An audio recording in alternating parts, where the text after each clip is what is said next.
Welcome everyone to the Count of Monte Cristo, Chapter 70, The Departure. I will have water on hand, so hopefully my throat is not as cracky as it was last time. The events just recorded were the talk of all Paris. Emmanuel and his wife were recounting them with very natural astonishment in their little salon in the Rue Meslay, and comparing the three sudden and unexpected calamities that had overtaken Monte, Danglars, and de Villefort. Morrel, who had come to pay them a visit, listened to them, or rather was present in his usual state of apathy. Really, Emmanuel, said Julie, one could almost imagine that when all these rich people, who were so happy but yesterday, laid the foundations of their wealth, happiness, and prestige, they forgot the part played by their evil genius.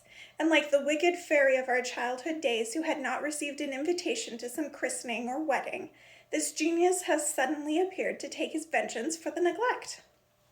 What disasters, said Emmanuel, thinking of Monte and Danglars. What suffering, said Julie, whose sympathy turned toward Valentine, but whose name she, with her womanly delicacy of feeling, would not mention before her brother. If it is God's hand that has overtaken them, continued Emmanuel, it must be that he who is goodness itself has found nothing in the past life of these people which merited mitigation of their suffering. Is that not a very rash judgment, Emmanuel, said Julie. If anyone had said, this man deserves his punishment, when my father held his pistol to his head, would that person not have been mistaken? Yes, but God did not permit him to die just as he did not permit Abraham to sacrifice his son. To the patriarch and to us, he sent an angel at the last moment to stay the hand of death. He had scarcely finished speaking when the bell rang, and almost at the same moment the door opened to admit Monte Cristo. There was a cry of joy from the two young people, but Maximilian only raised his head and let it drop again. Maximilian, I have come to fetch you, said the Count, without appearing to notice the different impressions his presence had produced on its hosts. To fetch me? Said Morrel, as though waking from a dream. Yes, said Monte Cristo. Is it not agreed that I should take you away? And did I not tell you to be ready? I am quite ready. I have come to bid them farewell. Whither are you going, Count? Asked Julie. In the first instance to Marseille, and I am taking your brother with me. Oh, Count, bring him back to us as cured of his melancholy, said Julie. Have you then noticed that he is unhappy, said the Count. Yes, and I am afraid he finds it very dull with us. I shall divert him, said the Count. I am ready, said Maximilian. Goodbye, Emmanuel. Goodbye, Julie. What? Goodbye? Cried Julie. You are not going away without any preparations and without a passport? Delays only double grief when one has to part, said Monte Cristo, and I am sure Maximilian has provided himself with everything. At all events, I asked him to do so. I have my passports and my trunks are packed, said Morrel in a lifeless tone of voice. Goodbye, sister. Goodbye, Emmanuel. Let us be off, said the Count. Before you go, Count, permit me to tell you what the other day... Madame, replied the Count, taking her two hands. All that you can tell me in words can never express what I read in your eyes, or the feelings awakened in your heart, as also in mine. Let the benefactors of romances I would have left without revealing myself to you, but this virtue was beyond me, because I am but a weak and vain man, and because I feel a better man for seeing a look of gratitude, joy, and affection in the eyes of my fellow beings. I will leave you now, and I carry my egoism as far to say, do not forget me, my friends, for you will probably never see me again. Never to see you again, cried Emmanuel, while the tears rolled down Julie's cheeks. He pressed his lips to Julie's hand and tore himself away from this home where happiness was the host. He made a sign to Morrel, who followed him with all the indifference he had manifested since Valentine's death. Restore my brother to happiness again, Julie whispered to Monte Cristo. He pressed her hand as he had done 11 years ago on the staircase leading to Morrel's study. Do you still trust Sinbad the sailor? He asked with a smile. Oh, yes. Well then, sleep in the peace and confidence of the Lord. The post-chaise was waiting. 4 vigorous horses were shaking their manes and pawing the ground in their impatience. Ali was waiting at the bottom of the steps, his face bathed in perspiration as though he had been running. Well, did you see the old gentleman? The Count asked him in Arabic. Ali made a sign in the affirmative. And did you unfold the letter before him as I instructed you to do? The slave again made a sign in the affirmative. What did he say to you? Or rather, what did he do? Ali placed himself under the light so that his master might see him, and in his intelligent manner he imitated the expression on the old man's face when he closed his eyes in a token of assent. It is well, he accepts, said Monte Cristo. Let us start. Half an hour passed, and the carriage suddenly stopped.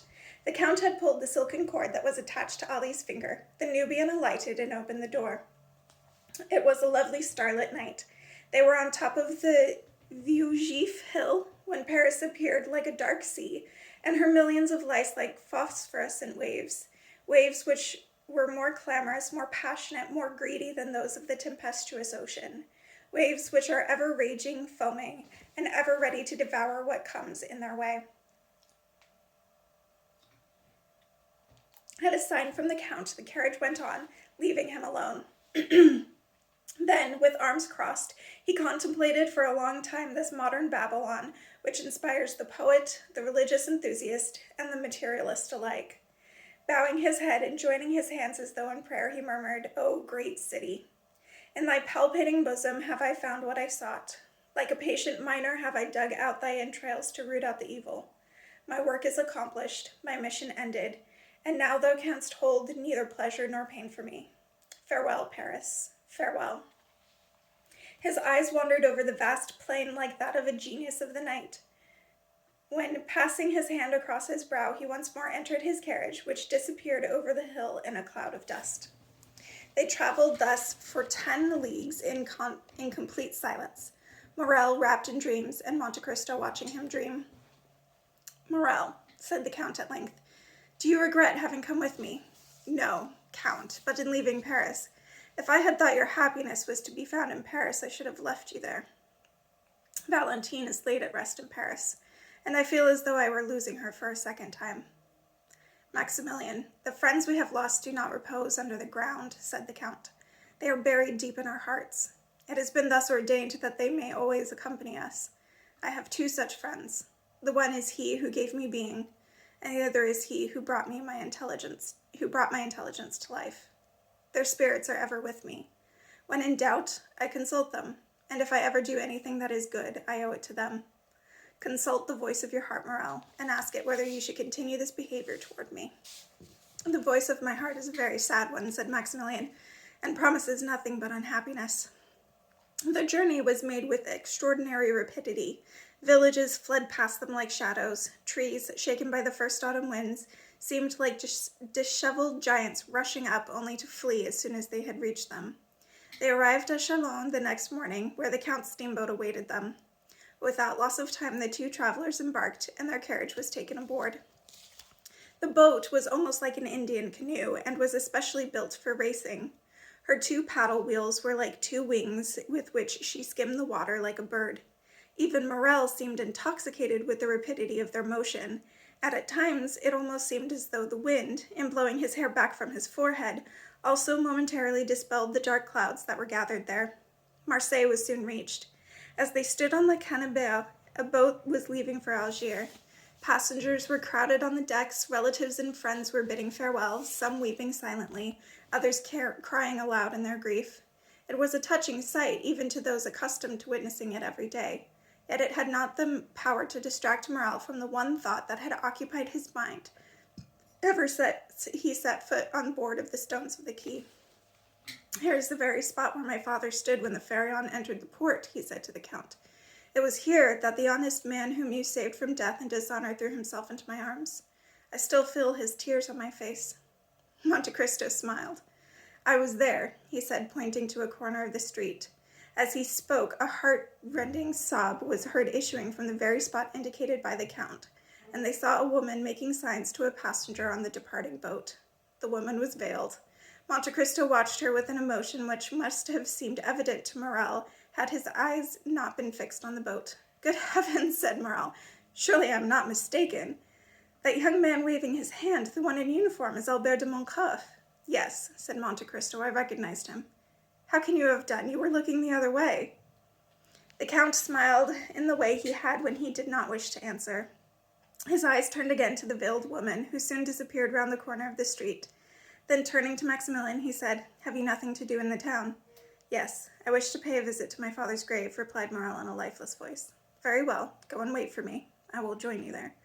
You are leaving me? Yes. I have a visit of devotion to make. Morel let his hand fall into the one the Count held out to him. Then, with an inexpressibly melancholy nod of the head, he took his leave of the Count and directed his steps toward the east of the town. Monte Cristo stayed where he was until Maximilian was out of sight. Then he wended his way to the Allée de Milan in search of a little house that was made familiar to our readers at the beginning of this story. In spite of its age, the little house, once inhabited by Dante's father, still looked charming, and not even its obvious poverty could deprive it of its cheerful aspect. It was to this little house that the veiled woman repaired when Monte Cristo saw her leaving the departing ship. She was just closing the gate when she turned the corner of the street, so that she disappeared from his vision almost as soon as he had found her again. The worn steps were old acquaintances of his. He knew better than anyone how to open the old gate with its large-headed nail, which raised the latch from the inside. He entered without knocking or announcing himself in any way. At the end of a paved path was a little garden that caught all the sunshine and light, and its trees could be seen from the front door. It was here Mercedes had found, in the spot indicated, the sum of money which the Count's delicacy of feeling had led him to say had been deposited in this little garden for 24 years. Monte Cristo heard a deep sigh, and looking in the direction whence it came, he beheld Mercedes sitting in an arbor covered with jasmine, with thick foliage and slender purple flowers. Her head was bowed, and she was weeping bitterly. She had partly raised her veil, and, being alone, was giving full vent to the sighs and sobs which had so long been repressed by the presence of her son. Monte Cristo advanced a few steps, crunching the gravel under his feet as he trod. Mercedes raised her head and gave a cry of fear at seeing a man before her. "Madame, it is no longer in my power to bring you happiness," said the Count, "but I offer you consolation. Will you deign to accept it from a friend?" "In truth, I am a most unhappy woman, and all alone in the world," replied Mercedes. "My son was all I had, and he too has left me." "He has acted rightly, madame," replied the Count. "He has a noble-hearted soul who realizes that every man owes a tribute to his country, some their talents, to others their industry, others their blood. Had he remained beside you, he would have led a useless life. In struggling against adversity, he will become great and powerful, and will change his adversity into prosperity. Let him remake a future for himself and for you, madame, and I venture to say you are leaving it in safe hands." "I shall never enjoy the prosperity of which you speak," said the poor woman, shaking her head sadly. "But from the bottom of my heart, I pray God to grant it to my son. There has been so much sorrow in my life that I feel my grave is not far distant. You have done well, Count, in bringing me back to the spot where I was once so happy. One should wait for death here, where one has found happiness." "Alas," said Monte Cristo, "your words fall heavily on my heart, and they are a little more bitter and cutting since you have every reason to hate me. It is I who am the cause of all your misfortunes. Why do you pity me instead of reproaching me?" "Hate you? Reproach you, Edmond? Hate and reproach the man who saved my son's life, for I know it was your intention to kill the son of whom Monsieur de Moncouf was so proud, was it not? Look at me, and you will see whether I bear the semblance of a reproach against you." The Count looked up and fixed his gaze on Mercedes, who, half rising from her seat, stretched her hands toward him. "Oh, look at me," she continued in tones of deep melancholy. "My eyes are no longer bright, as in the days when I smiled upon Edmond Dantès, who was waiting for me at the window of this garret where his father lived. Since then many sorrowful days have passed, and made a gulf between that time and now. Reproach you, hate you, Edmond, my friend! No, it is myself that I hate and reproach," she cried, wringing her hands and raising her eyes to heaven. "Ah, but I have been sorely punished. I had faith, innocence, and love, everything that makes for supreme happiness, yet, unhappy wretch that I am, I doubted God's goodness." Monte Cristo silently took her hand. "No, my friend, do not touch me," she said, gently withdrawing it. "You have spared me, yet of all I am the most to blame. All the others were prompted by hatred, cupidity, or selfishness, but cowardice was at the root of all my actions." No, do not take my hand, Edmond. You wish to say some kind and affectionate words, I know, but keep them for someone else. I am not worthy of them. See how misfortune has silvered my hair. I have shed so many tears, and dark rings encircle my eyes. My forehead is covered with wrinkles. You, on the contrary, are still young, Edmond. You are still handsome and dignified. That is because you have preserved your faith and your strength. You trusted in God, and he has sustained you. I was a coward. I denied him, and he has forsaken me. Mercedes burst into tears. Her woman's heart was breaking in the clash of her memories. Monte Cristo took her hand and kissed it respectfully, but she knew that it was a kiss without feeling, such as he would have imprinted on the marble statue of a saint. No, Mercedes, said he, you must form a better opinion of yourself. You are a good and noble woman, and you disarmed me by your sorrow, but behind me there was concealed an invisible and offended God, whose agent I was and who did not choose to withhold the blow I had aimed. I call God to witness, at whose feet I have prostrated myself every day for the last 10 years, that I have offered the sacrifice of my life and my lifelong projects to you. But, and I say it with pride, Mercedes, God had need of me and my life was spared. The first part of my life passed away amid terrible misfortunes, cruel sufferings, desertion on the part of those who loved me, persecution by those who did not know me. Then, after captivity, solitude, and tribulation, I was suddenly restored to fresh air and liberty, and I became the possessor of a large fortune, so dazzling and fabulous that I could only conclude that God had sent it for me for some great purpose. I looked upon his wealth as a sacred charge. From that time I did not experience a single hour's peace. I felt myself pushed onward like a cloud of fire sent from heaven to burn the cities of the wicked. I habituated my body to the most violent exercise and my spirit to the severest trials. I taught my arm to slay, my eyes to behold suffering, my lips to smile at the most terrible sights. From being a kind and confiding nature, I had made myself into a vindictive, treacherous, and wicked man. Then I set forth on the path that was opened up to me. I conquered space, and I have reached my goal. Woe to those I encountered on my way. Enough, Edmond, enough, said Mercedes. Now bid me farewell, Edmond, we must part. Before I leave you, Mercedes, is there nothing I can do for you? Asked Monte Cristo. I have but one desire, Edmond, my son's happiness. Pray to God, who alone disposes over life and death, to spare his life, and I will do the rest. And for yourself, Mercedes. I need nothing for myself. I live, as it were, between two graves. The one that is that of Edmond Dantes, who died many years ago. How I loved him. The other grave belongs to the man Edmond Dantes killed. I approve of the deed, but I must pray for the dead man. Your son shall be happy, madame, the Count repeated. Then I shall also be as happy as it is possible for me to be. But what are you going to do? All I am fit for now is to pray. I do not need to work.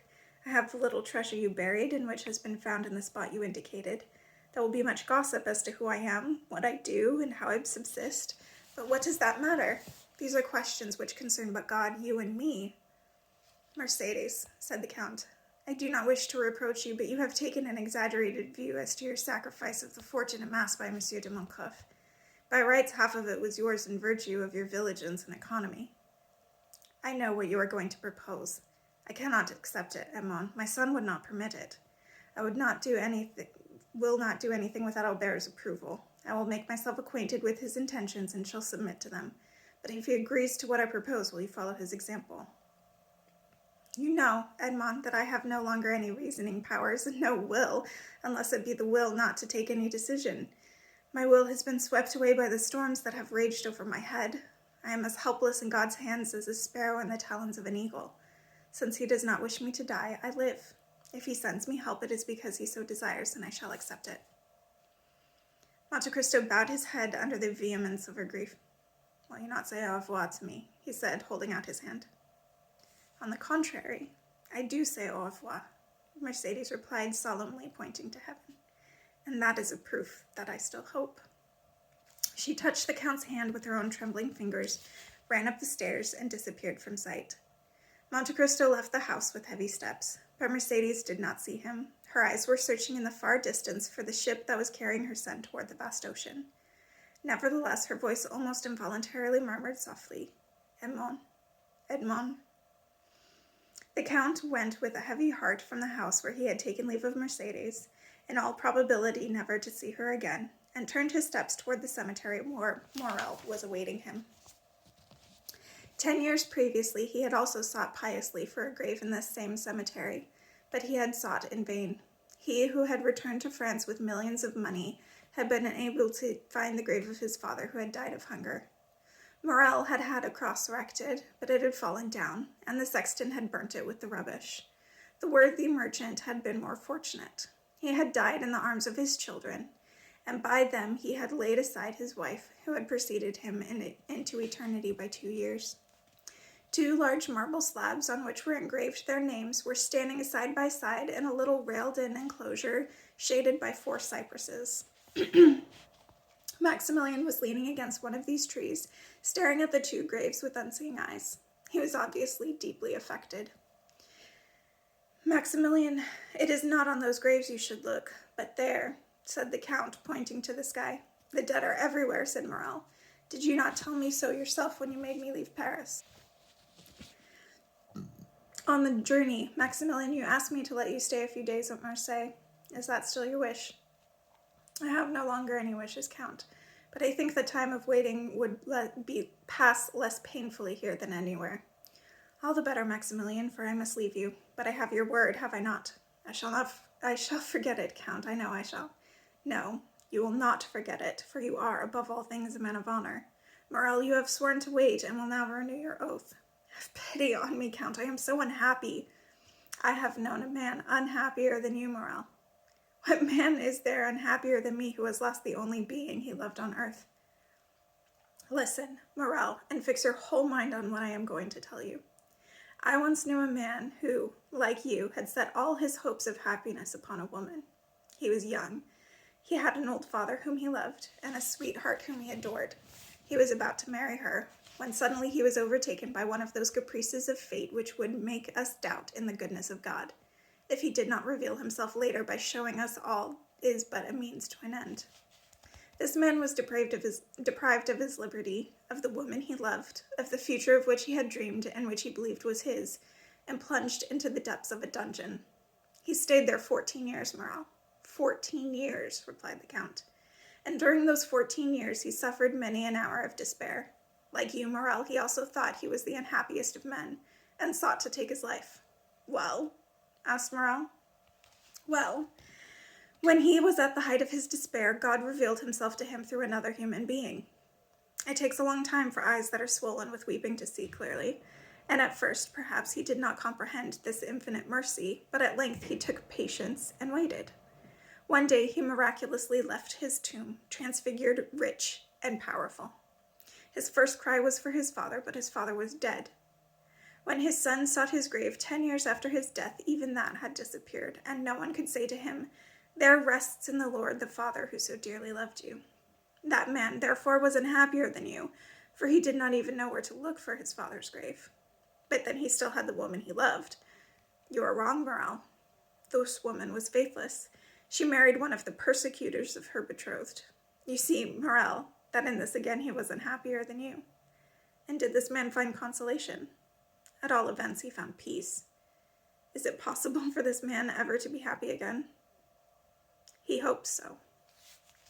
The young man bowed his head, and after a moment's silence, he gave Monte Cristo his hand, saying, You have my promise, Count, but remember, I shall expect you on the Isle of Monte Cristo on the 5th of October, Morel.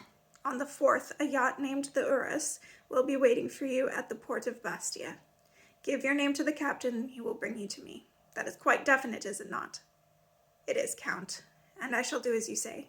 You are leaving me? Yes, I have business in Italy. I am leaving you alone with your grief. When are you going? At once. The steamboat is waiting for me, and in an hour I shall be far from you. Will you go with me as far as the harbor? I am entirely at your service. Morel accompanied the Count to the harbor. The smoke was already issuing from the black funnel like an immense plume.